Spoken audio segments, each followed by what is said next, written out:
modern globalist crime syndicate and the financial oligarchy that operates and controls the illegal drug trade has its origins in the early 18th century via the British East India Company, or BEIC, one of the most evil entities to have ever left its mark on the world. The BEIC was the vehicle in which London trafficked drugs to China and around the world. Through the Grand Lodge of England, the BEIC set up Masonic lodges in India, around the same time they set up lodges in pre-revolutionary America. The first Masonic lodge in India, created in the year 1729, was in fact called Lodge East India Arms No. 72, and carried the BEIC coat of arms. During the next several decades, Masonic lodges were strategically set up at trading sites in India and China to more easily transport opium. By the early 18th century, China became the first drug market for London. The Chinese emperor, outraged that his population became doped-up buffoons after decades of opium addiction, attempted to eliminate the opium trade altogether, at first issuing out edicts and prohibitions, then even penalties of death by strangulation. It was all to no avail. As this famous cartoon from the year 1839 illustrates, the British doped the Chinese into oblivion, ultimately sapping the country of its vitality and decimating its army during the two 19th century opium wars.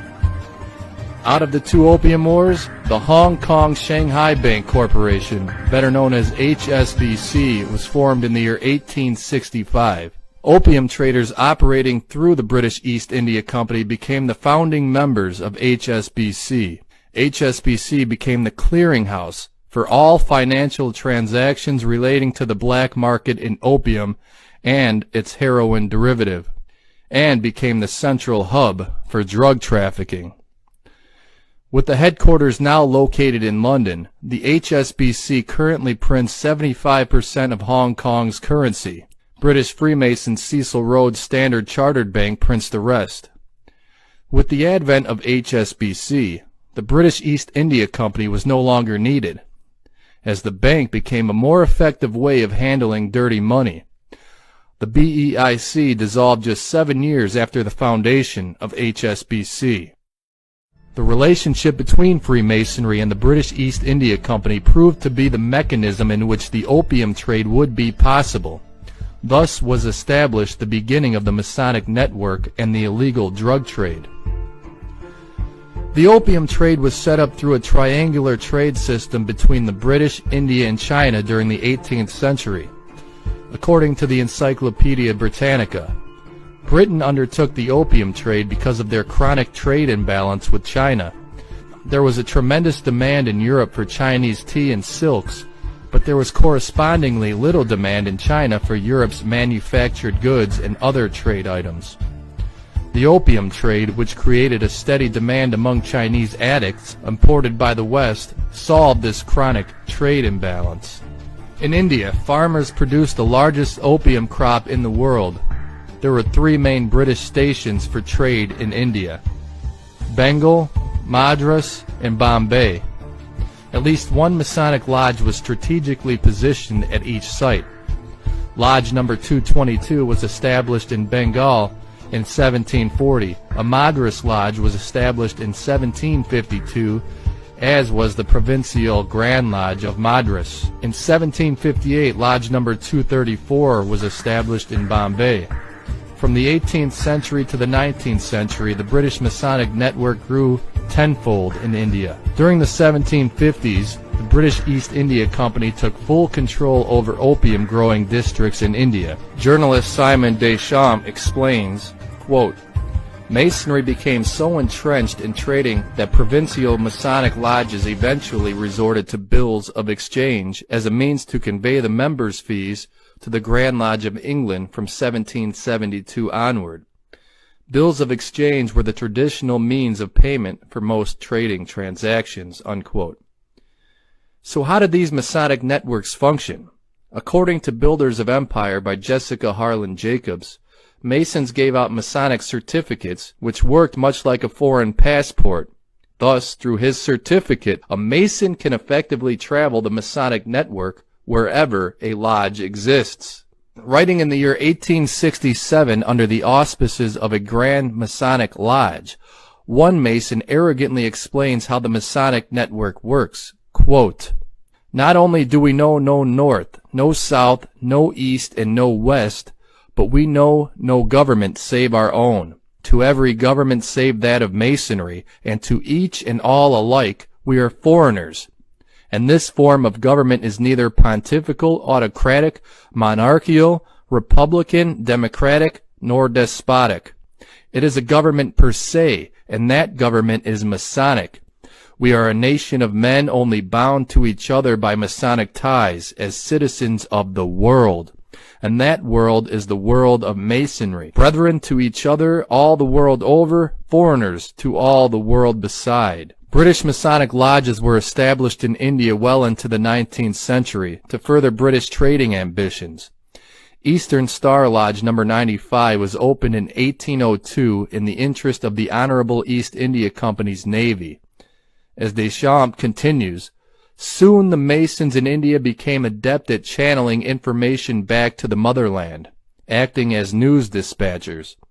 Deschamps continues, "The merchants of the East India Company could count on Masonic membership to facilitate their economic and social integration at home and in India, wherever their trading adventures took them." Unquote. Masonically controlled opium trading ventures would extend all the way to pre- and post-revolutionary America.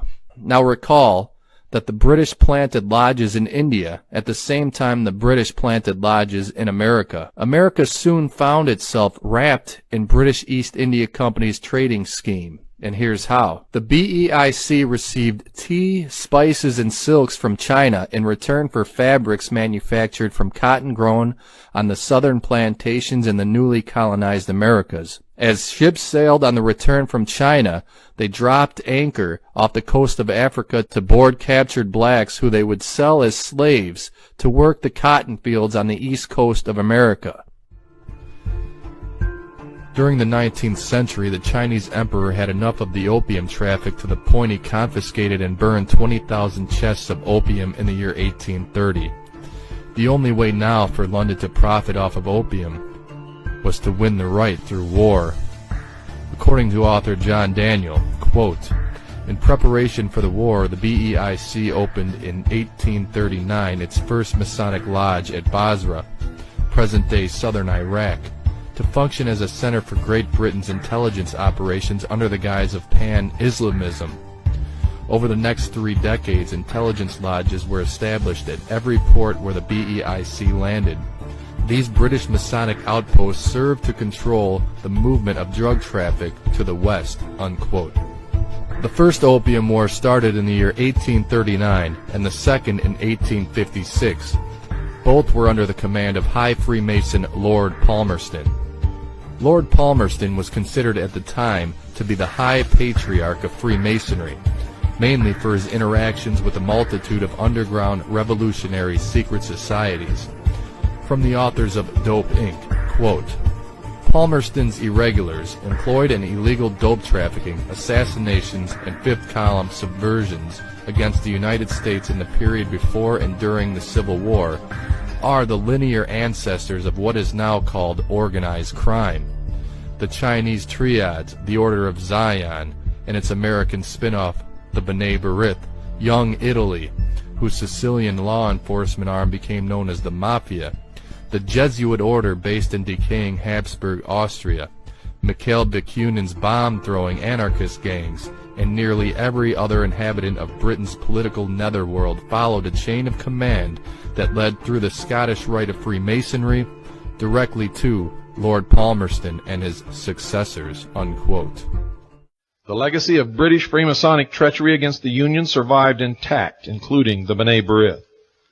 Although the slave trade nominally was banned in the United States as a result of Lincoln's Emancipation Proclamation, a new form of slavery had already been launched by the British East India Company and its Scottish Rite directors, including the same Lord Palmerston who had played so pivotal a role in the secessionist insurrection.